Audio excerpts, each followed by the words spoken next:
जाऊ देवाची गावा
चरण सरोजम सांद्रणीलांबुदाभम जगन्निहित पाणिं मंडनं मंडनानां तरुण तुलसीमाला कंधरं कंजनेत्रं सदैधवलहासं विठ्ठलं चिंतयामि पांडुरंगा करू प्रार्थना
अलंकापुरी रम्य सिंहासनस्थं पदाम्बुज तेजस्फुरदिक्प्रदेशं विधीन्द्रादिदेवैः सदा स्तूयमानं समाधिस्थमूर्तिं भजे ज्ञानदेवम् ओम नमो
ज्ञानेश्वर करुणाकर दयाळा तुमचा अनुग्रह लादलो पवन झालो चराचरी जयाच्या संगती विराग झाला मनोदरीचा जडवास गेला साक्षात परमात्मा माझ भेटलेला विसरू कसा श्रीपाद पादुकाला विसरू कसा मी रामदास पादुकाला जाऊ देवाची या गावा जाऊ देवाची या गावा देव देईल विसावा देवा सांगू सुख दुःख तोची निवारील भूक राहू घालू देवासीच भार घालू देवासीच भार देव सुखाचा सागर राहू जवळी देवापाशी आता जडोनी पायाशी तुका म्हणे आम्ही बाळे या देवाची लढीवाळे देवा सांगू सुख दुःख तुझी निवारील भूक लावून घ्या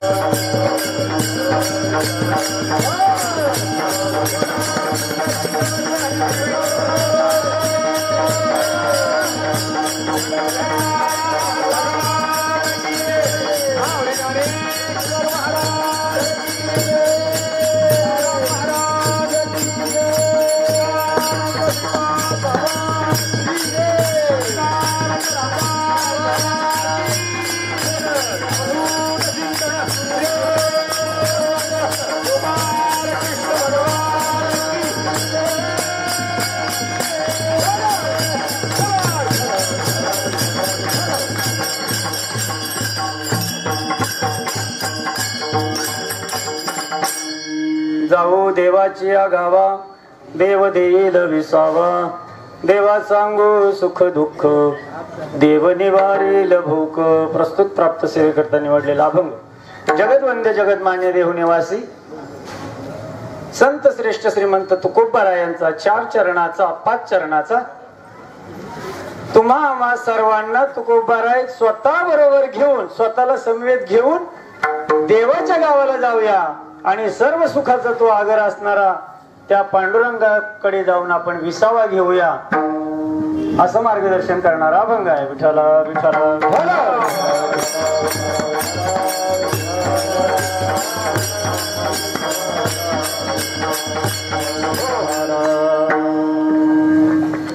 संत श्रीपाद बाबा व संत रामदास बाबा पालखी सोहळा आळंदी ते पंढरपूर 21व्या वर्षावर मध्ये पदार्पण करून मजल दर मजल करत करत कधी आपला हा प्रवास आता जवळजवळ संपायच्या टप्प्यात आला, आपल्याला कोणालाही कळलं नाही. मागं वळून पाहताना असं वाटतच नाही की 15 दिवस आपण चालत आलोय म्हणून. असं वाटतं आता 1-2 दिवसच चाललोय की काय. अप्रतिम असलेला हा आनंद, अतिशय दिवसेंदिवस द्विगुणित होत जाणारा आनंद, महात्म्यांची कृपा आणि या कृपा छत्राखाली आलेलो आपण सगळेजण भाग्यवान. आपल्या भाग्याचं वर्णन करणं बाबा स्वतः तोंडाने म्हणायचे, अरे भाऊ तुमच्या भाग्याचं वर्णन मी करू शकत नाही, तुम्ही सोन्याहून पिवळे आहेत म्हणून. आम्ही दैवाचे दैवाचे, आम्ही देवाचे दैवाचे,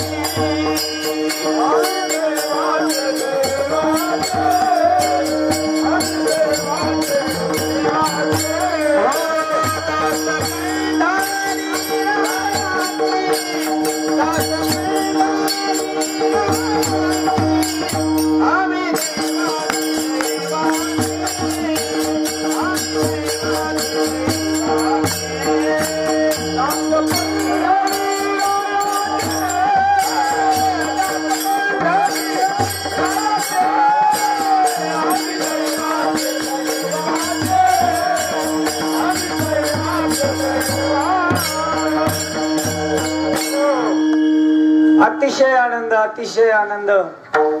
फक्त एक कमी आहे मित्रांनो, माझ्या भावंडांनो, मला एक कमी खटकते. एक मागच्या 10-12 वर्षापासून मी येतो आणि यावर्षी दोघांपैकी एकही बरोबर नाही.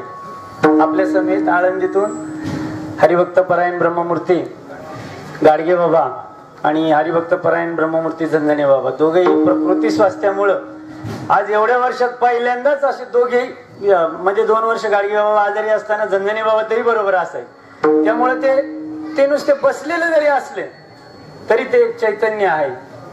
आणि त्यांच्या सहवासात मागच्या 10-12 वर्षामध्ये मला काही, मी मागील गेल्या वर्षी सांगितलं, मी वर्षाकाठी एकच मला तुम्ही लोकांनी सेवा दिली तर कीर्तन करतो.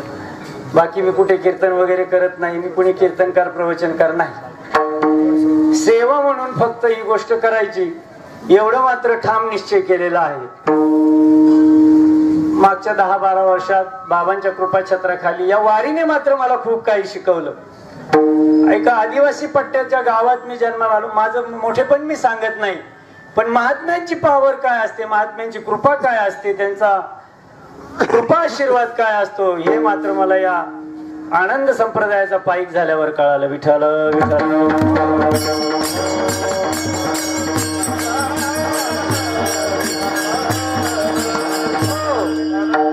ज्या पहिल्या वर्षी ज्या वेळेला मी वारीत आलो, काही माहित नव्हतं, कधी पंढरीची वारी केली नव्हती, पंढरपूरला सुद्धा कधी आलो नव्हतो, एसटीने सुद्धा आलो नव्हतो. पण बाबांच्या सहवासात सर्व भावंडांची ओळख झाली, भगवंताचं नाम मिळालं आणि खऱ्या जीवनाचा प्रवास कळाला. जी गोष्ट साधू संतांना मिळाली तीच गोष्ट अगदी तशाच प्रकारे ब्रह्मलीन सद्गुरु संत श्रीपाद बाबा रामदास बाबा यांच्या कृपेने तुम्हा आम्हाला मिळाली. नाहीतर या ठिकाणी उभं राहण्याची माझी पात्रता नाही. रात्री सुद्धा मला वाटतं लोखंडे काकांनी सांगितलं की आजकाल कीर्तनकार म्हणजे 2-3 गोष्टी आवश्यक असतात. पहिली म्हणजे दाढी, बॉडी आणि गाडी. या तिन्ही पैकी एकही माझ्याकडे नाही. विठ्ठल विठ्ठल.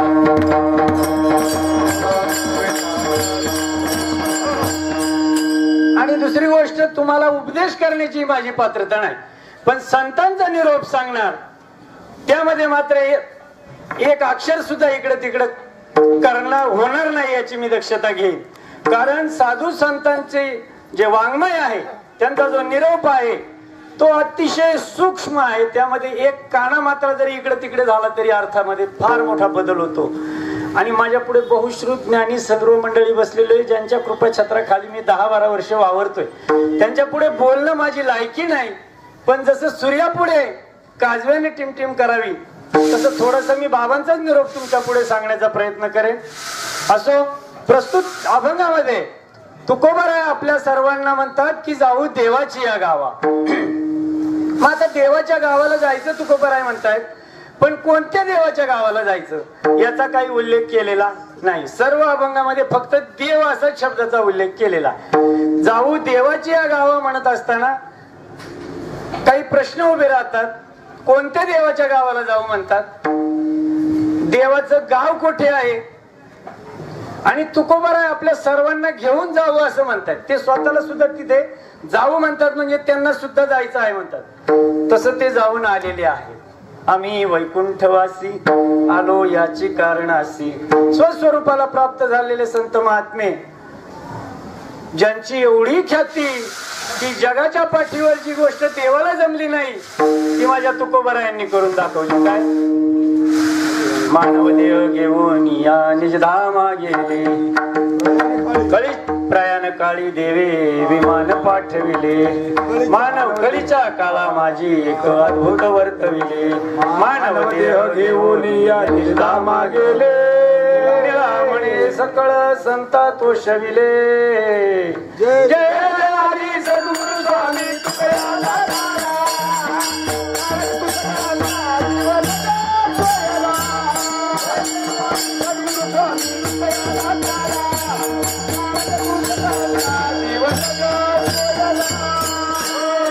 जे देवाला जमले नाही ते या संतांनी करून दाखवलेलं आहे.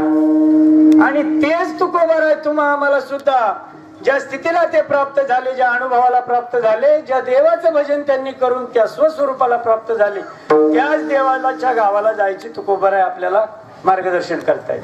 तुकोबाराय जेव्हा म्हणतात की जाऊ देवाची या गावा, पण तेच तुकोबाराय किंवा तेच साधू संत एका ठिकाणी म्हणतात की देवा नाही रूप, देवा नाही नाव, देवा नाही गाव कोठी काही.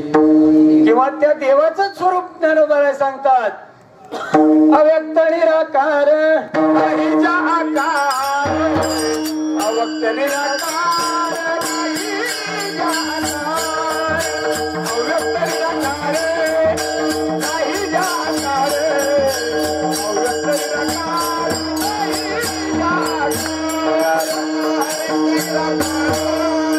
नाहीचा आकार, अव्यक्त निराकार.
परमार्थ खूप सोपा आहे मंडळी, खूप सोपा परमार्थ आहे, पण दुसऱ्याला सांगायला सोपं आहे.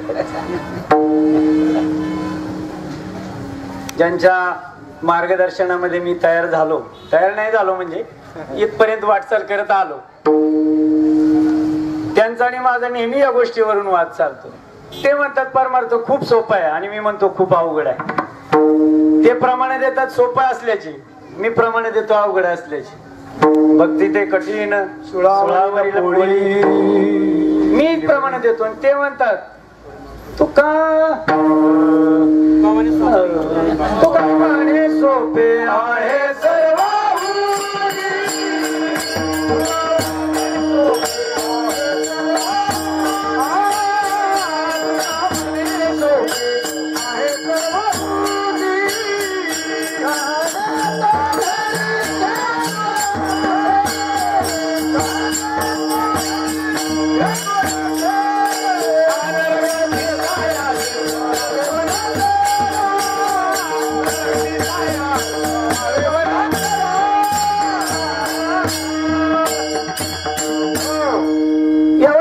परमार्थ एवढा सोपा आहे, पण साधू संतांच्या मार्गाने गेलं तर सोपा आहे. तुमच्या माझ्या मताने गेलं तर चालणार नाही. मनोमार्गे गेला तो तेथेच मुकला, हरिपाठी स्थिरावला तोची धन्य. मनाच्या मार्गाने गेला तर मग मात्र सोपं नाही, कारण साधू संत त्या मार्गाने गेले आणि तेवढ्याच प्रखर पद्धतीने त्यांनी तीळ मात्र सुद्धा इकडे तिकडे होऊ न देता परमार्थ केला, म्हणून त्या ठिकाणी पोहोचले. ज्ञानोबा एका ओळीमध्ये सांगतात, आस्थेच्या महापुरी रिक्तात कोटीवरी परी प्राप्तीच्या पैल तिरी विपायला निघे. जर इतकं सोपं असतं तर मग मात्र सगळेच पैल तीराला गेले असते. पण जिथं ज्ञानोबा सांगतात की आस्थेच्या महापुरामध्ये उड्या तर अनेक जण घेतात त्या महासागरात, पण पलीकडे जाण्याची धमक मात्र एखाद्यातच असते, आणि ते म्हणजे माझे श्रीपाद बाबा रामदास.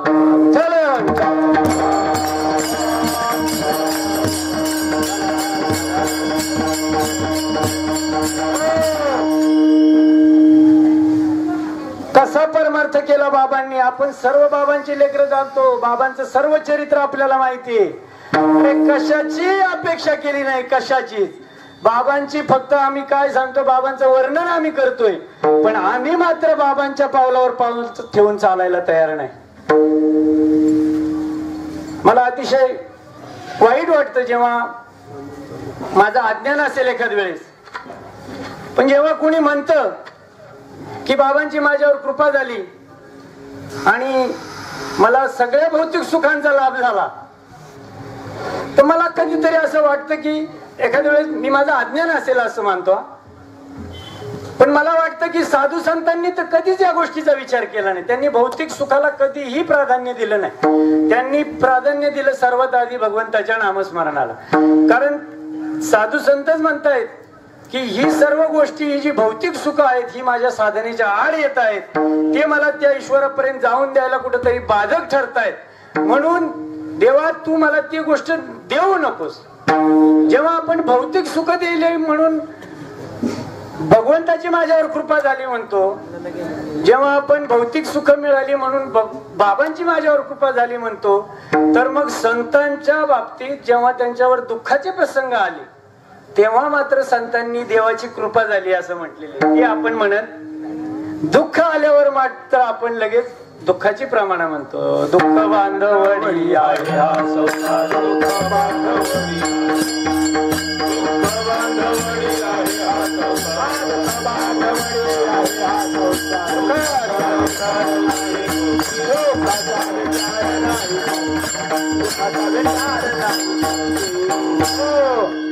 अरे हरीने कामा घातला चिरा, वित्तवरा मुकविले, काही शिल्लक ठेवत नाही तो. देवाच्या गावाला ज्या वेळेला जायचं त्या वेळेला देवासारखंच होऊन जायला लागतं. त्या ठिकाणी ते मात्र सुद्धा कुठल्या विषयाचा, कुठल्या आस्थेचा, आसक्तीचा त्या ठिकाणी काही चालत नाही. आणि बाबांचं जर जीवनचरित्र पाहिलं दोन्ही बाबांचं, तर अगदी तसंच होतं. कशा संसाराच्या नावे घालून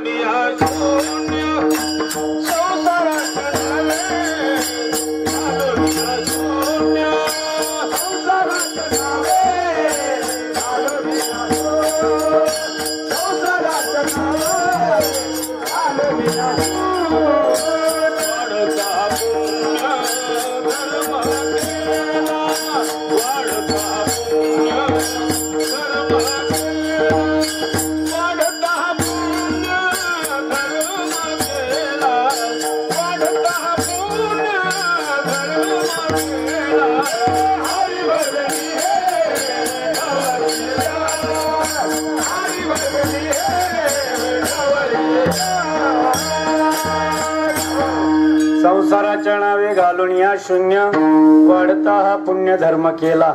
संसाराच्या नावे त्यांनी शून्य घातलं म्हणजे काय केलं तर परत त्याच्याकडे मागे डोकावून पाहिलं नाही.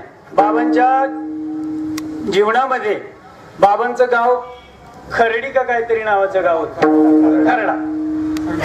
तुम्ही मला सांगा त्या गावामध्ये एकरभर तुकडाभर काहीतरी बाबांच्या नावे आलं असतं की नाही.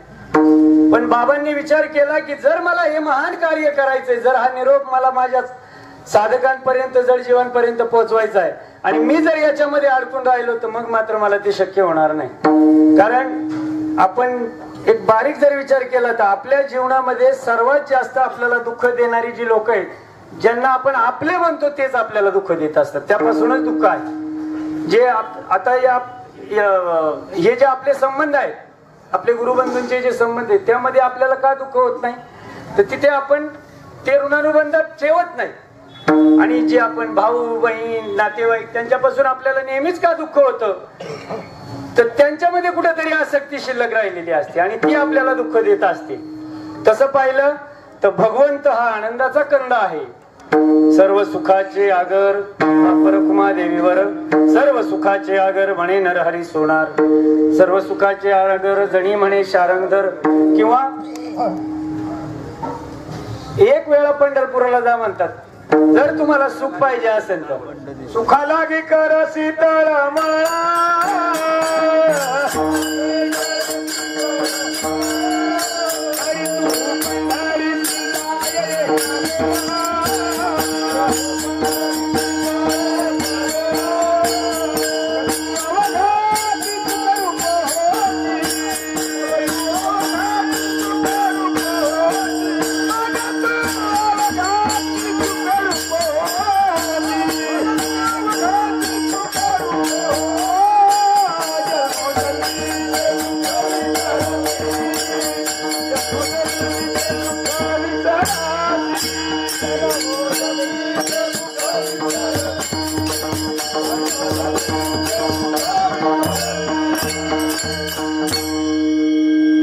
किंवा सुखरूप ऐसा तुझा कोणी सांगा, माझ्या पांडुरंगा सारी खातो. तो आनंदाचा कंद आहे, तो सुखाचा सागर आहे आणि आपण सर्व त्याचे अंश आहोत.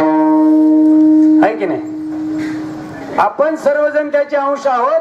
तर सुखाचा अंश सुखच असू शकतो, दुःख कसं असेल? मग आपल्याला दुःख भोगण्याचं कारण काय आहे तर दुःख भोगण्याचं कारण एकमेव कारण संपूर्ण वेदांत शास्त्राने सर्व शास्त्राने संतांनी संमत केलेले एकच कारण आहे, ते म्हणजे अज्ञान. एकच शब्दामध्ये सगळं उत्तर आहे. अज्ञान हेच सर्व दुःखाला कारण आहे. अनेक ठिकाणी आपण वेदांताच्या प्रक्रिया पाहत असताना पाहिले की ज्या वेळेला दोरीवर सर्पाची आपण भास करतो त्यावेळेला आपल्याला भीती वाटते आणि ज्या वेळेला ते अज्ञान दूर होतं आणि त्या ठिकाणी ती सर्प नसून ती दोरी आहे असं ज्ञान होतं, त्यावेळेला दुःखाचा कोणताही लवलेश राहत नाही. त्याच पद्धतीने प्रत्येक जीवनाच्या प्रत्येक प्रसंगामध्ये तुम्ही पहा, दुःखाला कारण फक्त अज्ञानच आहे. आणि सर्वात मोठं अज्ञान जर काय आहे तर मी देह आहे, हे सर्वात मोठं अज्ञान आहे. मग मी देह नसून आत्मा आहे, मी देह नसून भगवंतच आहे हे सांगणारा जगाच्या पाठीवर एकमेव महात्मा म्हणजे संत श्रीपाद एवढा सोपा परमार्थ सांगितला, एवढा सोपा. अगदी माझी ताई भाकरी करत असेल तर तिच्या शेजारी बसून बाबांनी ज्ञानेश्वरी वाचावी. आता जर कीर्तनाला समाज जमला नाही तर महाराज लोक नाराज होतात. माझ्या गावामध्ये अशी पद्धत आहे, 800-900 लोकांचं गाव आहे आणि कधी आधीमध्ये जो कार्यक्रम धरला जातो त्याची एवढी मोठी पंचायत आहे. बाबांनी यांना माहिती 50 लोक सुद्धा कीर्तनाला येत नाहीत. मग मी माझ्या हातात माईक आला का मी बोलतो का इथं यायला सुद्धा भाग्यवानच लागतात, इथं यायला भाग्यवानच लागतात. घरी बसलेल्या दलिंदर लोकांचं इथे यायचं काम नाही म्हणून ते आले नाही. कारण तिथे यायला सुद्धा भाग्य लागते. भाग्यवंत मनोतया शरण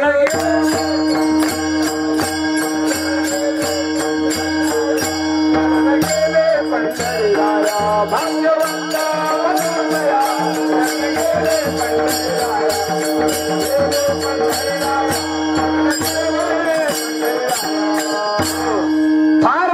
असेल, फार भाग्य असेल म्हणून ही गोष्ट समजून घेतली.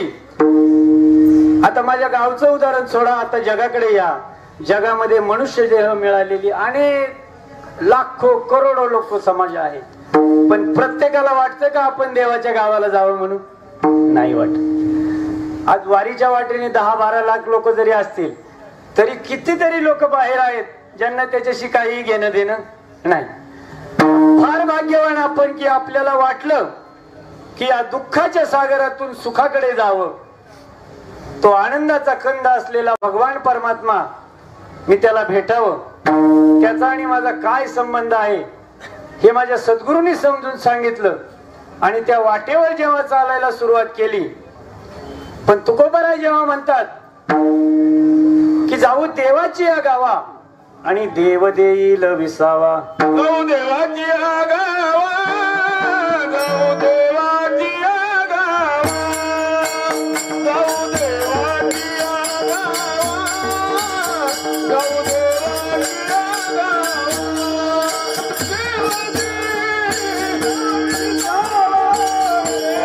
देवाची या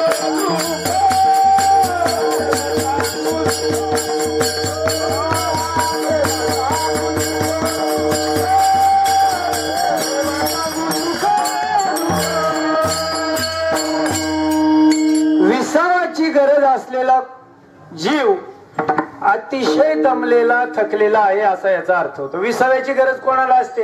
अतिशय शिनलेला आहे, थकलेला आहे, भागलेला आहे. त्रिविध तापाची झाली बोळवण नाथराय म्हणतात. त्रिविध तापाने हा प्रत्येक जीव तुम्ही आम्ही अनादिकालापासून जन्म घेत घेत प्रत्येक जन्मामध्ये दुःखाने होरपळत आलो. पहिली गोष्ट म्हणजे या लोकांचं नावच मृत्यू लोक आहे. जन्म आणि मृत्यू या दोन गोष्टी दुःखरूप आहेत. जन्म सुद्धा दुःखरूप आहे आणि मृत्यू सुद्धा दुःखरूप आहे. 1000 इंगळ्या अंगाला डसाव्यात इतका अंगाचा दाह होतो म्हणतात ज्या वेळेला आत्मा शरीरातून बाहेर निघतो. आणि अशा या शरीराला आल्यानंतर, अशा या देहाला आल्यानंतर अनेक प्रकारची दुःख भोगावी लागतात, अनेक यातना सहन कराव्या लागतात. पण काहीतरी पूर्व सुकृत असेल, काहीतरी पूर्व पुण्य असेल, त्यांचंच भाग्य उदयाला येतं आणि त्याच जीवाला वाटतं की मी देवाच्या गावाला जावं. ते भाग्य उदयाला आल्यानंतर पहिली जी प्रक्रिया आहे ती सद्गुरूंची भेट होते. आणि मग सद्गुरू त्या जीवाला बोध करतात, त्याला वर्म सांगतात. काय वर्म सांगतात? वर्म ते एक आहे दृढ धरावा भाव, जाणीव नागवन नेदी लागो ते ठाव, म्हणून संग टाकी सेवी अद्वैत भाव. तुका म्हणे हाची संती मागे केला उपाव. 4 चरणामध्ये सगळा परमार्थ भरलेला आहे. पण काटेकोरपणे 4ही चरणांचं जो पालन करीत तोच पैल तीराला जाईल. विठ्ठला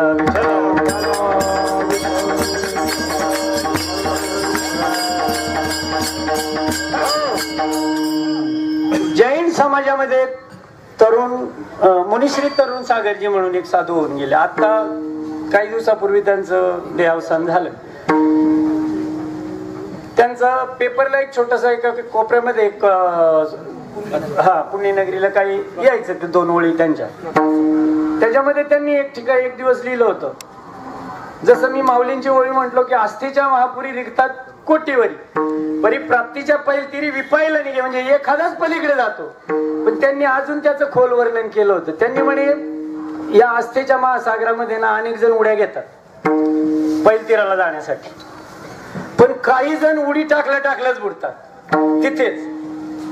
त्यातले काही अर्ध्यात जाऊन बुडतात. आणि अगदी गमतीची जी गोष्ट आहे, काही जण कडेला जाऊन बुडतात. विठ्ठल विठ्ठल.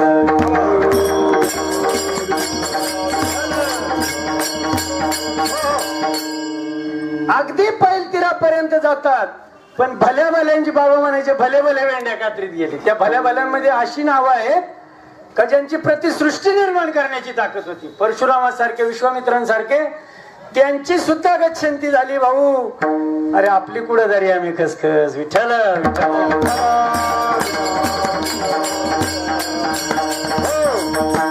इथं आता मी बाबा स्वपन बाबांना येता येतं म्हटलं ही कपडे घातली ना बाबा तरी ट्रीटमेंट बदली होती. नुसती कपडे अंगावर चढवले ना अजून तर फेटाय बांधला नव्हता तरी समोरच्याची पाहण्याची ट्रीटमेंट चेंज होती. तसं पाहिलं तर ट्रीटमेंट चेंज करायची गरज आहे भाऊ. बाबांनी तुम्हाला जे दिलंय तेच मला दिलंय. मग महाराजाला असं वेगळं काय दिलंय? फक्त या गादीचा तो मान आहे. या गादीवर उभं राहिल्यानंतर आता मगाशी माझी अगदी तंतरली होती इथे आलो पण काय पावर असेल इथं आल्यावर ऑटोमॅटिक ते चालू होते.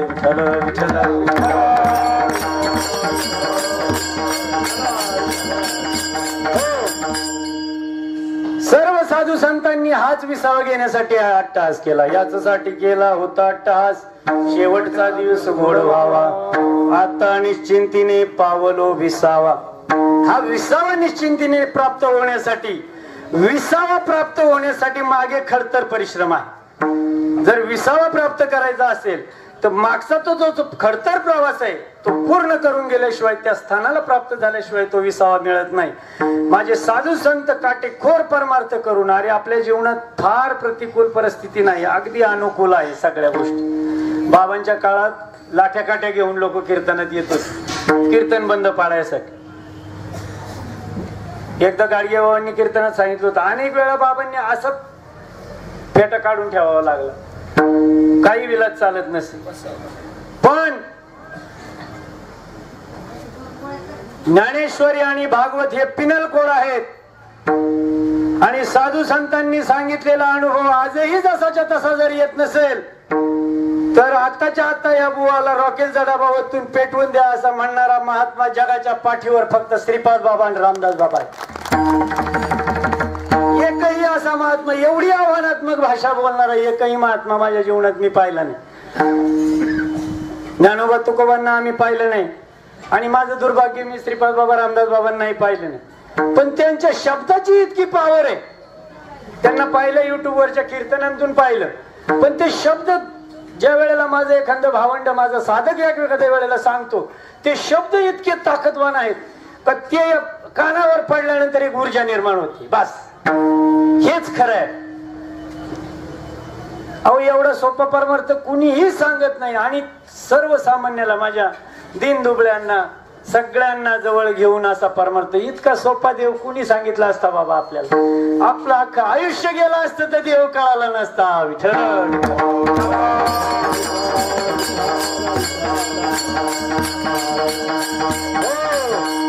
फक्त आता आपल्याला त्या साधनेवर आरूढ राहण्याची गरज आहे आणि परिश्रम आता करायचे फक्त त्या गोष्टीवर टिकून राहण्यासाठी. कारण असं म्हणतात की वाडवडिलांची प्रॉपर्टी जरी मिळाली नाही एखाद्याला किंवा पैसा मिळवणं खूप सोपं आहे पण तो टिकून ठेवणं फार अवघड. त्याच पद्धतीने आपलं काही पूर्वपुण्य असेल प्रारब्ध असेल त्यामुळे आपल्याला ही गोष्ट मिळाली पण आता मात्र त्या मार्गावर चालत असताना आपल्याला थोडं सुद्धा इकडे तिकडे घसरून जमणार नाही. कारण माया अतिशय प्रबळ आहे. अतिशय कोणता विषय कधी घात करील आणि कुणाचा घात करील काही सांगता येत नाही. म्हणून प्रत्येकाने सावध होऊन परमार्थ केला पाहिजे. आता ही गोष्ट मी सांगण्याचं माझं काम नाही पण तुकोबारा या ठिकाणी म्हणतात की जाऊ देवाची या गावा घेऊ तेथेच विसावा. जर त्या देवाच्या गावाला जायचं असेल तर साधू संत जसे गेले तसंच गेलं पाहिजे. दुपारी सकाळी ज्या वेळेला आपण धाव्यावर निघालो अक्षरशः माझ्या डोळ्यात पाणी आलं. इंगोले बाबांनी तळतळीने बोलले ते अरे देवाच्या गावाला निघालो आणि विड्या फुकत जर आपण निघालो असेल तंबाखू चगळत निघालो असेल त्या नासक्या प्रपंचाच्या गप्पा जर आपण मागे राहून मारत असू तर आपण 20 दिवस फुकट घालवले असा त्याचा अर्थ होतो.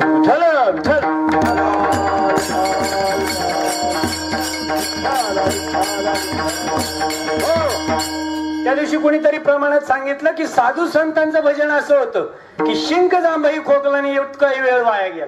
त्यांचा एवढासा वेळ वाया जात होता श्वासाच्या अनुषंगाने आणि आपण फक्त तेवढ्याच वेळा पुरतं देवाचं नामस्मरण करतोय. जांभई आली की आय आय राम राम तेवढाच वेळ आठवतोय फक्त.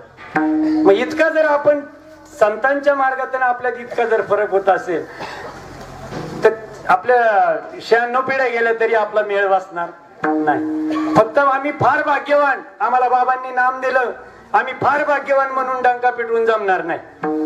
आपल्यापेक्षा कितीतरी खडतर साधना करणारे वारकरी आहे, आपल्याला त्यांच्या 5-10% सुद्धा जमणार नाही. पण आपण भाग्यवान आहोतच, आपल्याला ते करायची गरज नाही.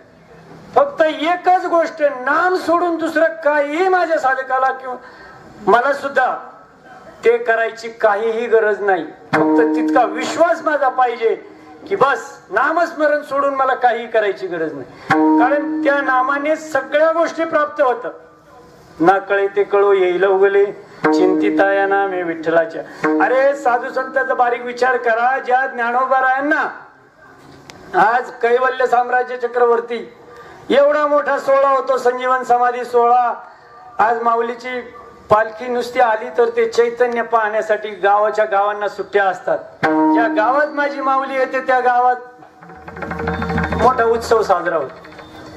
आणि त्या वेळेला त्यांच्या झोळीत माती कालवली, त्यांना अन्न मिळून दिलं नाही, हाल हाल दुर्दशा केली माझ्या साधू संतांची, 4 भावंडांची, लेकरांची.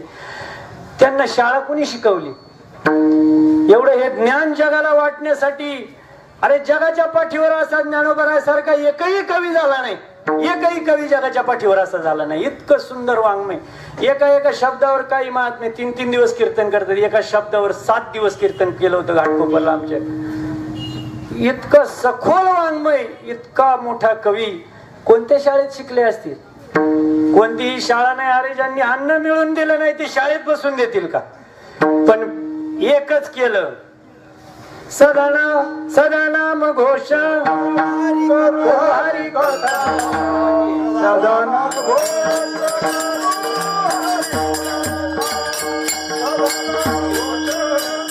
करू हरी कथा, सदा नाम घोष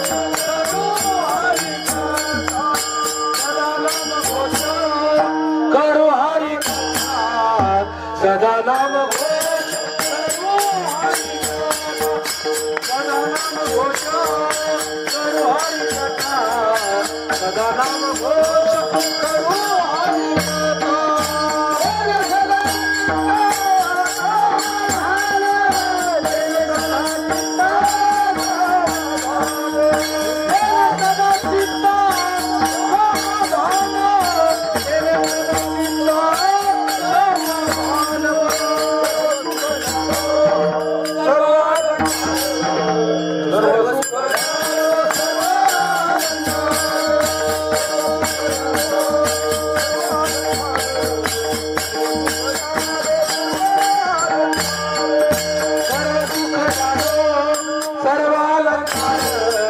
सर्व सुख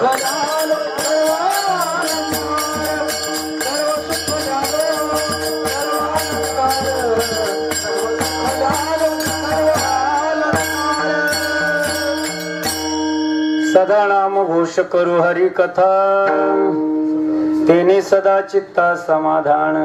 किंवा सततम कीर्तयन्तो मा यतन्तश्च दृढवता, नमस्तस्य मां भक्त्या नित्ययुक्ता उपासते.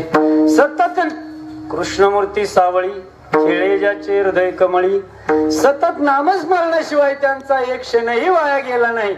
आणि बाबांनी सुद्धा तुम्हाला मला प्रत्येक जीवाला जवळ घेतल्यानंतर सांगितलं, भाऊ मला विसरा, फक्त या नामाला विसरू नका, माझ्या भगवंताच्या नामाला विसरू नका. पण काळाच्या ओघात या प्रपंचाच्या राहटगाडग्यात तुम्ही आणि मी कुठेतरी, मी तुमचं नाही सांगत देवा, पण मी मात्र विसरलो.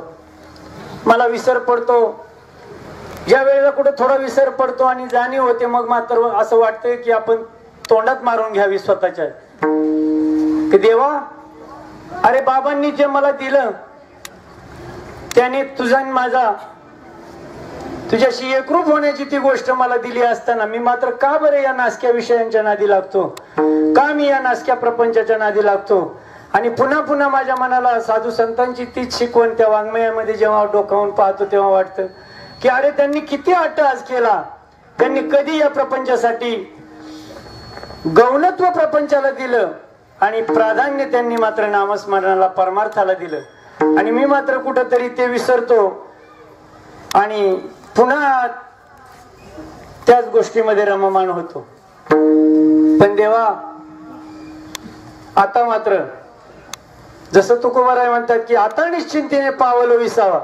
जर त्या स्थानाला पोहोचायचं असेल, जर त्या साधनावर एकरूप राहून मला ती साधना शेवटपर्यंत करायची असेल तर मग मात्र मला साधू संतांच्याच मार्गाने जायला लागेल. अरे वाङ्मयामध्ये स्पष्ट उल्लेख आहे, माऊलींनी सांगितलंय की स्वर्ग जाऊन गेले आधी दयाने दिसंतते, दयाने दिसंतते, दयाने दिसंतते. स्वर्ग जाऊन गेले आधी दयाने दिसंतते. माऊली एके ठिकाणी म्हणते की संसारी जरी सुख जोडे तरी का सेविते गिरीकडे, राज्य टाकून गेले थोडे ते काही वेडे म्हणावे. जर संसारामध्ये सुख असेल, आपल्याकडे काहीच नाही, जे राज्य टाकून जात होते त्यांच्याकडे काय संपदा असेल? 18 भार वनस्पती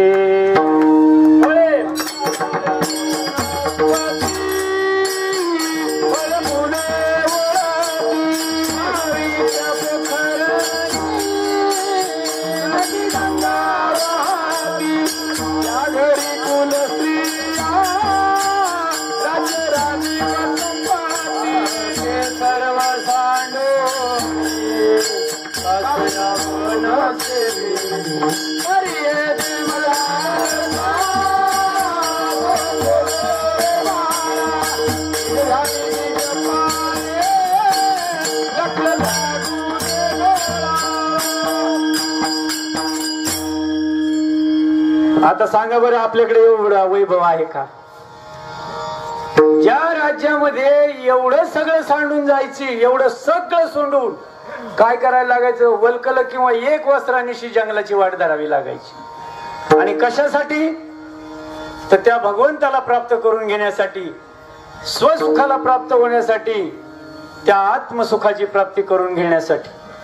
एवढं सगळं वैभव सोडून पुन्हा त्याच्याकडे मागे वळून पाहायचं नाही, जंगलामध्ये जायचं, काही दिवस फळं खाऊन उपवास करून राहायचं, काही दिवस हिरवी पानं खाऊन राहायचं, काही दिवस वाळली पानं खाऊन राहायचं आणि नाही प्राप्त झालं तर फक्त हवेवर राहून, फक्त हवा पिऊन एका एका पायावर तपश्चर्या करून त्या काळी भगवंताला प्राप्त करून घ्यायचे.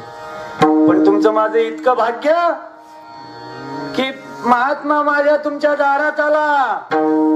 अरे देव घेऊन आला आणि म्हटला देव घ्या कोणी,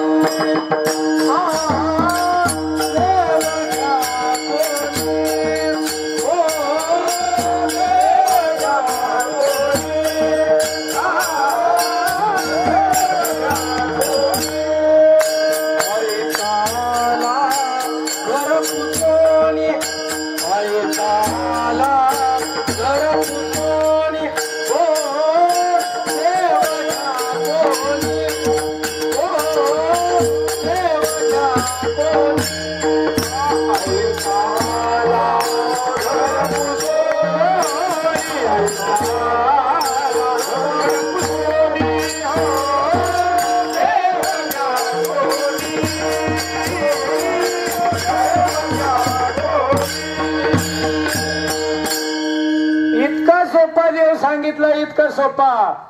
अरे शेतकऱ्याच्या मुलाला सांगावं, भाऊ कांद्यामध्ये कांद्याचं बी आहे ना, टरफल काढून जमणार नाही.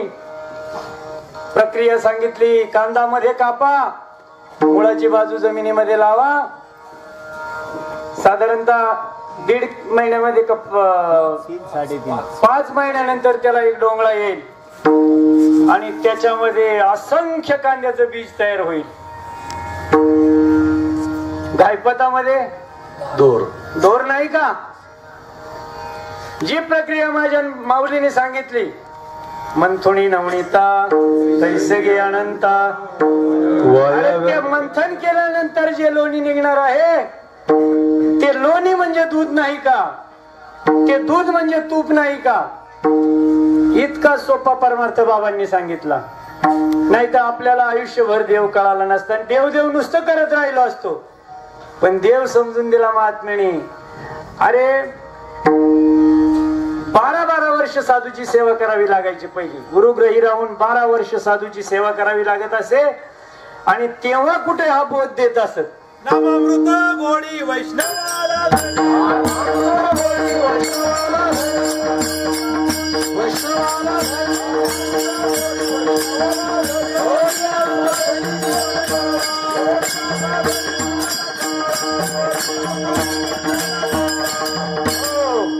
नामामृत गोडी वैष्णवाला झाली. ते नामाचं अमृत आपल्याला पाजलं.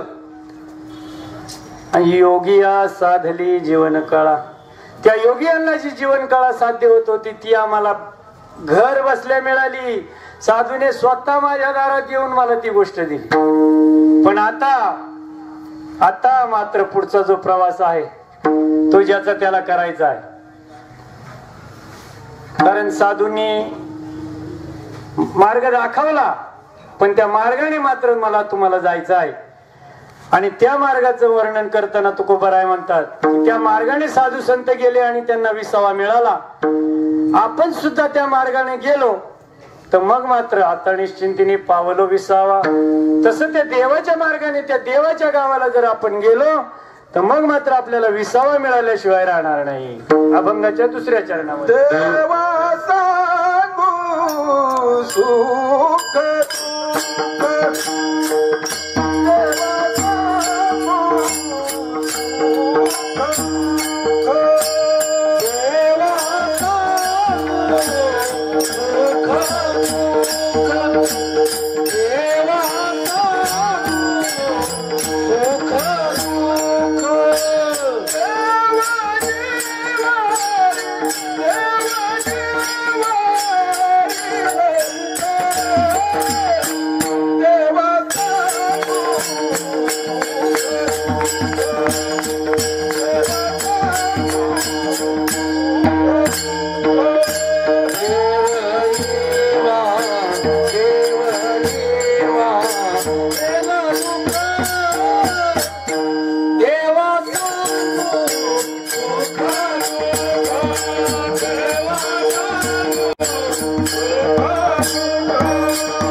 तुकोबाराय म्हणतात देवा सांगू सुख दुःख देव निवारील भूक.